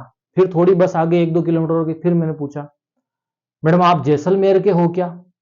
क्या? उसका दिमाग खराब हुआ, उसने मेरे को बोला, तो यहां से उठ रहा है कि मैं उठाऊं तेरे को बाउंटिया पकड़ के? मैंने कहा मैडम, मैंने कहा कोई बात नहीं, गलती हो गई, अब नहीं पूछूंगा। फिर थोड़ी देर बस गई, जीके का आदमी हूं, पूछूंगा तो सही, कंफर्म तो करूंगा, चाहे मार पड़ जाए तो कोई टेंशन नहीं है। ओके, आप लोगों की तरह थोड़ी होगी, चित्तौड़ किला घूमने गए, कुंभलगढ़ का किला घूमने गए और सेल्फी ले ली, ओ मम्मी लेना, देखो मेरी सिर्फ ओहो सुंदर लग रही है, फटफट 2-4 सेल्फी ली, हो गया काम। जीके की दृष्टि से जाओ, जीके सीख के आओ, चाहे कुंभलगढ़ जाओ, चित्तौड़ जाओ, चाहे बस में जाओ। ठीक है, अब सुनो। तो फिर लास्ट में मैंने कहा अब इस किस तरीके से पूछे, तो मैंने उस मैडम से कहा, मैंने कहा मैडम मैं जीके पढ़ाता हूं, टीचर हूं, जो तैयारी करते हैं गवर्नमेंट जॉब की, उनको पढ़ाता हूं। तो मैं ये आपने जो ओढ़नी ओढ़ रखी, इस ओढ़नी के बारे में मैं बताता हूं। ये ओढ़नी जैसलमेर में सबसे ज्यादा बनती है। जैसे भीलवाड़ा में कपड़ा बनता है, वैसे ये जैसलमेर में ज्यादा बनती है, इसलिए मैंने आपसे पूछा जैसलमेर के हो क्या, या जैसलमेर से खरीदी? फिर वो मैडम का दिमाग ठंडा हो गया, और मैडम ने कहा नहीं नहीं, ये तो मैं भीलवाड़ा हूं, इस मॉल ली दी। मैं क्यों, मारो भी जीव हो रहेगी, नहीं तो अगली बार मैडम रीस आ जाती तो मार पड़ भी जाती। ओके ठीक है, तो थोड़ा सा विशेष ध्यान देना। ये देखिए साहब, कांच का कार्य किया गया है अच्छे से। ओहो, ये देखो वो मैडम भी आ गए, बस वाले मैडम आ गए, दिख रहे हैं मैडम? ठीक है, बेकायदा इन्होंने पूरी ड्रेस पहन रखी है जिसपे ये देखो कांच ही कांच का बारीकी से प्रयोग किया गया है। ये जैसलमेर का कार्य है। मिरर वर्क अगर आपसे कंपटीशन में पूछे तो आपका उत्तर चला जाएगा जैसलमेर। अब है संगमरमर की मूर्तियां राजस्थान में सबसे ज्यादा कहां की बनती है? ध्यान से समझना, नॉलेज के लिए हम चर्चा करेंगे। राजस्थान में संगमरमर की मूर्तियां अलग अलग जगह की अलग अलग फेमस है।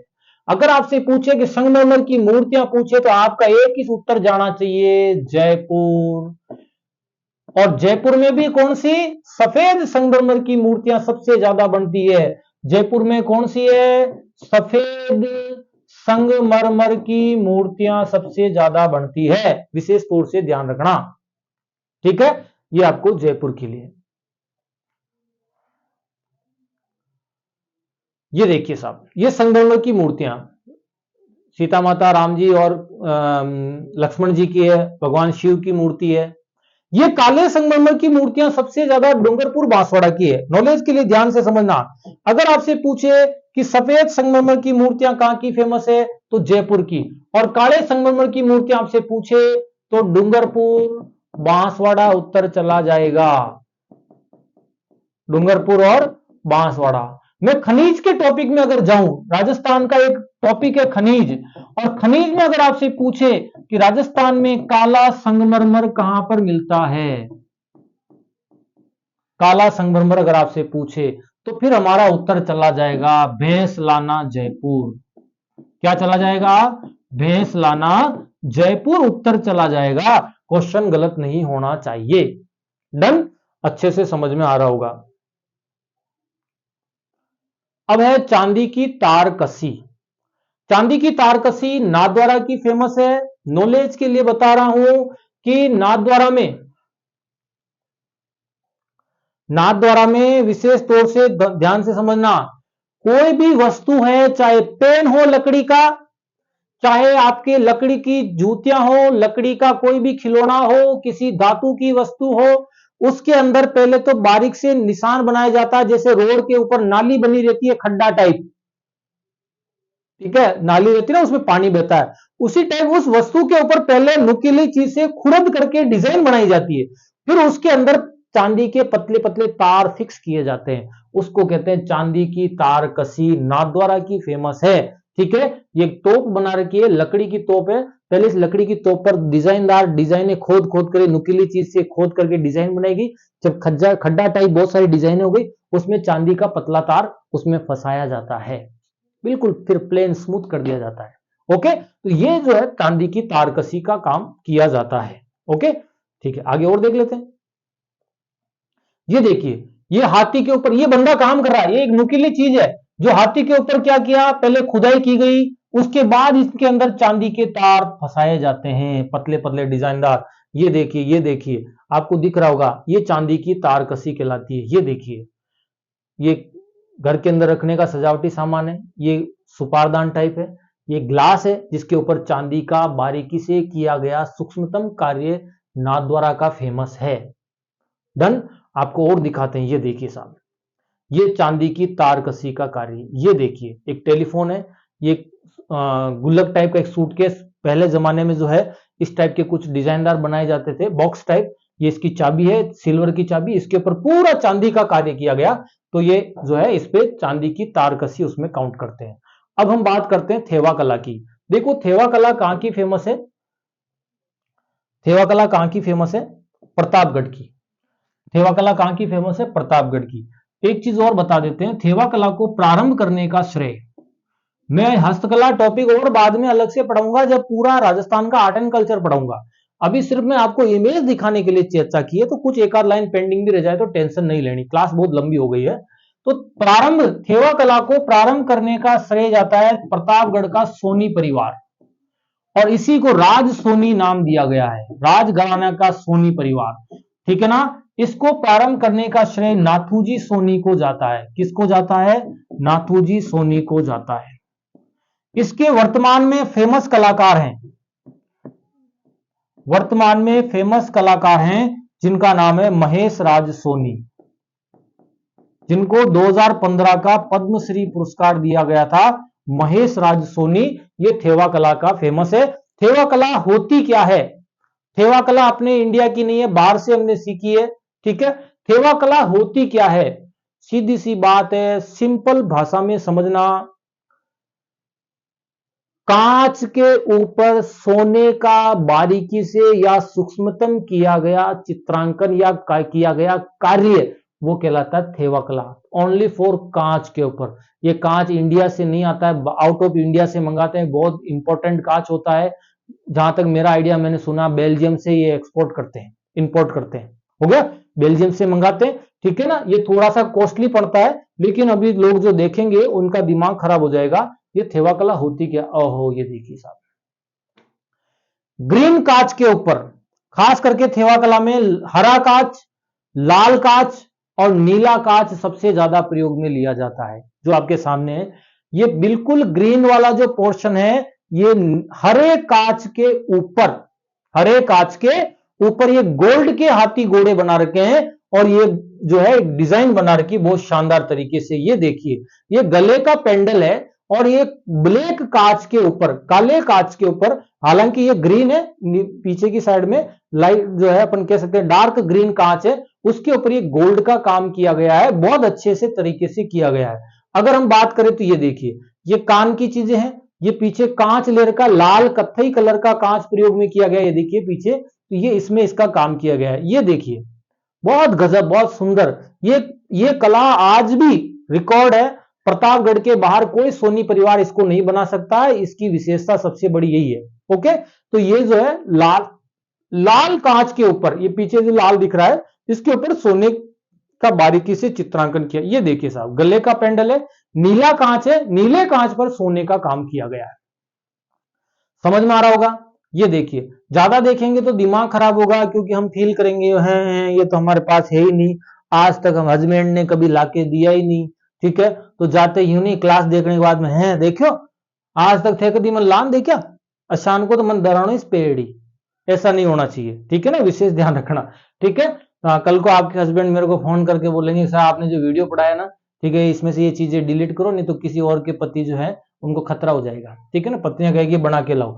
तो ये देखो लाल कांच, ठीक है, हरा कांच, ये हरा कांच हो गया, ये थोड़ा सा नीला कांच हो गया, इस टाइप के ग्रीन कांच है, इसमें ये किया जाता है। कठपुतली निर्माण राजस्थान में कहां का फेमस है? उदयपुर का, सब लोग जानते हैं। कठपुतली कपड़े से बनाई जाती है, किससे बनाई जाती है? और कपड़े से बनाई जाती है, लेकिन जो ये चेहरा दिख रहा है आप लोगों को, ये लकड़ी लगाई जाती है यहां पर अधिकतर, और ये लकड़ी अरड़ू या आड़ू की लकड़ी का प्रयोग होता है, विशेष तौर से ध्यान रखना। ये देखिए, ये कठपुतली निर्माण कार्य है।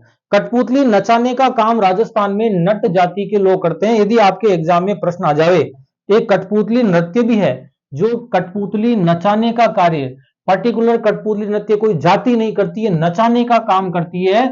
अगर आपके एग्जाम में आ जावे तो नट जाति के लोग कठपुतली नचाने का कार्य करते हैं, तो ये विशेष तौर से ध्यान रखना। और कठपुतली निर्माण सबसे ज्यादा उदयपुर का फेमस है। उस्ता कला, देखो उस्ता कला के बहुत अच्छे प्रश्न हैं, मैं शॉर्ट में 3 प्रश्न जो आपको सबसे ज्यादा एग्जाम में पूछे जाते हैं, मैं उसी की चर्चा करूंगा। उस्ता कला राजस्थान में बीकानेर की आपके सामने लिख रखा है। इसको, ये ईरान की कला है, अपने यहां की नहीं है। कहां से है? ईरान से आई। ईरान, पर्शिया नाम सुना होगा आपने। ये कला वहां से आई, और सबसे बड़ी विशेषता ये, इसको प्रारंभ करने का उस्ता परिवार को श्रेय जाता है, और उस्ता परिवार ये मुस्लिम है। कौन से? ये उस्ता परिवार कौन सा परिवार है? मुस्लिम परिवार है, तो आपका प्रश्न गलत नहीं होना चाहिए। दूसरी कंडीशन, उस्ता कला क्या होती है? ऊंट की खाल पर किए जाने वाला, ऊंट की खाल पर, हो गया, ऊंट की खाल पर जो है अपन बात करते हैं कि डिजाइन बनाई जाती है। मैं आपको इमेज बताने वाला हूं। ऊंट की खाल पर सोने, चांदी या पीतल के तारों से या उससे रिलेटेड जो है उसके ऊपर किया गया सूक्ष्मतम कार्य कौन सी कला कहलाती है? उस्ता कला। अगर आपसे पूछे कि इसके फेमस कलाकार कौन थे, वैसे तो इनकी डेथ हो गई है, उनको बोलते हैं हिसामुद्दीन उस्ता। हिसामुद्दीन उस्ता जो है, ये उस्ता कला के फेमस कलाकार थे। इन्होंने इस कला को प्रारंभ किया था, और बीकानेर चित्र शैली में उस्ता कला को प्रारंभ, बीकानेर चित्र शैली में उस्ता कलाकारों का बहुत महत्वपूर्ण योगदान रहा है। ओके, अब एक और चर्चा हम लोग और कर लेते हैं कि ये जो उस्ता कला होती है, आज की तारीख में अगर आप उस्ता कला सीखना चाहो तो हिसामुद्दीन उस्ता के नाम से Hisamuddin Usta camel art training centre Bikaner में खुला हुआ है। Hisamuddin Usta camel art training centre Bikaner में, एग्जाम में आओ तो गलत नहीं करना है। ओके, अब ये उस्ता कला होती क्या है, आपको नॉलेज के लिए बता देता हूं कि पहले उस्ता कला जो है ना, ऊंट मरने के बाद उसकी खाल को कटिंग करके उसके ऊपर सोने चांदी का बारीकी से सूक्ष्मतम कार्य किया जाता था, और ऊंट की खाल पर जो नक्काशी की जाती है उसको मुन्नबत्ती कला भी कहते हैं। समझना ध्यान से, ऊंट की खाल पर जो नक्काशी का काम किया जाता है उसको मुन्नबत्ती का कार्य भी कहते हैं। लेकिन आजकल क्या है, हम ऊंट के खाल मरने के बाद तो बाद में बनाने का मैटर बाद में रहा, लेकिन जीवित ऊंट की खाल पे भी आजकल हम बना रहे हैं। लेकिन किस कंडीशन में, पहले उसके बाल बड़े होने देते हैं, ऊन बड़े होने देते हैं, जो ऊन जिसको हम बोलेंगे बाल, ऊंट के शरीर पे जो बाल बड़े हो जाते हैं, फिर उसके बाद उन बालों से, ठीक है ना, बारीकी से डिजाइनदार कटिंग करके ऊंट के ऊपर डिजाइन तैयार की जाती है। जैसे एक तेरे नाम पिक्चर आई थी, आपको ध्यान होगा, लोगों ने बीच में से मांग निकालने लगे। गजनी की पिक्चर आई तो लोगों ने यहां से 2 कट लगाने लग गए, देखा होगा, वो अपनी उस्ता कला है। गुरु रंधावा के गाने चले तो लोगों ने एक साइड के बाल रख दिए और इधर साइड के उड़ाने लग गए, तो ये अपनी उस्ता कला है। क्या मेरी बात समझ आ गई? और ये इनकी उस्ता कला है। हो गया, ठीक है। मैं किसी को टॉर्चर नहीं कर रहा हूं, ये चीज मैं बता नहीं रहा हूं, मैं तो जो है एक केवल एग्जाम्पल दिया है ना। किसी ने आप लोगों ने कटिंग करा रखी हो तो अदरवाइज मत लेना, वो सबके अपना संविधान में लिखा हर व्यक्ति स्वतंत्र है, तो मैं भी बोलने के लिए स्वतंत्र हूं। ओके, देखो ये देखिए, ये ऊंट के ऊपर ये ओरिजिनल उस्ता कला है, ये ऊंट की खाल है, इस ऊंट की खाल पर सोने का बारीकी से किया गया कार्य है, ये खाल के ऊपर फिर ये ब्लू कलर किया गया डिजाइन है, इसको बोलते हैं उस्ता कला। लेकिन आज की तारीख में ऐसा कौन बनाता है, कौन खरीदता है? ये राजा महाराजाओं के टाइम की बातें थी, इतना पैसा कौन खर्च करे? ओके, आजकल हमें ऐसे बनाने लग गए। ऐसे का मतलब ये देखो, ये और उदाहरण देता हूं, ये देखिए साहब, पहले ऊंट के बाल बड़े होने दिए, फिर ऊंट के बालों से ये तो बड़े बड़े बाल जो डिजाइन दिख रही है ना उभरी हुई, ये तो बाल बड़े बड़े छोड़ दिए, कलर कर दिए, काला ऊंट है, काले ऊन है, काले बाल है, फिर ये बीच बीच की जो है बिल्कुल जीरो मशीन टाइप से साफ कर दिए, तो ये डिजाइन टाइप बन गया, ठीक है ना। और बनाने वाले का नाम भी लिख रखा है, यहाँ पर रंगीलो राजस्थान लिखा हुआ है। ये देखिए साहब, ये उस्ता कला है। ओके, बहुत शानदार डिजाइन, और दिखा देते हैं आपको, खत्म हो गई, लास्ट है ना। ठीक है, अब है अपन नमदे। नमदे टोंक के फेमस है, टोंक के नमदे की मांग विदेशों तक है। मैंने ये कैप्चर लिया, ये पिक्चर लिया था मैं राजस्थान गवर्नमेंट की सूजस किताब से उठाया मैंने, ठीक है। तो ये नमदे जो है बनाए जाते हैं, ठीक है, ये नमदे ऐसे होते हैं, ठीक है ना। घर में बिछाने की चीजें होती है, गलीचे टाइप होते हैं, गलीचे नमदे में ज्यादा फर्क नहीं होता, लेकिन नमदे थोड़ा सा अलग है। ये देखिए, ये व्यक्ति नमदे बना रहा है। मुस्लिम परिवार के लोग टोंक में सबसे ज्यादा नमदे बनाने का काम करते हैं, ठीक है। अब आते हैं चित्रकला, हम लास्ट स्टेज पे चल रहे हैं, आप क्लास छोड़ के भागे नहीं, आज थोड़ी लंबी हो गई लेकिन आपको समझ में आ रहा होगा। राजस्थान में चित्रकला भी बहुत फेमस है, एक चित्रकला टॉपिक है आपके सिलेबस में, उसको भी हम पढ़ाएंगे। पहले ऐसे चित्र बनाए जाते थे, ठीक है, इस टाइप के। ये रेगिस्तानी परिदृश्य का, राजस्थान में बहुत सारी चित्र शैलियां हैं जिसमें पशुओं की लड़ाई का चित्रण मिलता है, रेगिस्तान का मनोरम दृश्य मिलता है, ढोला मारू से रिलेटेड चित्र बनते हैं, बहुत सारे चित्र हैं। तो ये सारे चित्र जो है अपने राजस्थान की विशेषता है। ये देखिए, राधा कृष्ण के चित्र हैं, ठीक है, यहां पर राधा कृष्ण के चित्र हैं, ठीक है। ये देखिए आप, राधा कृष्ण के चित्र हैं, ये नाथद्वारा चित्र शैली से रिलेटेड नहीं है, ध्यान रखना, नाथद्वारा चित्र शैली में भगवान कृष्ण के बाल रूप के चित्र बने होते हैं, ठीक है। ये राजा महाराजाओं से रिलेटेड चित्र हो गया, ठीक है।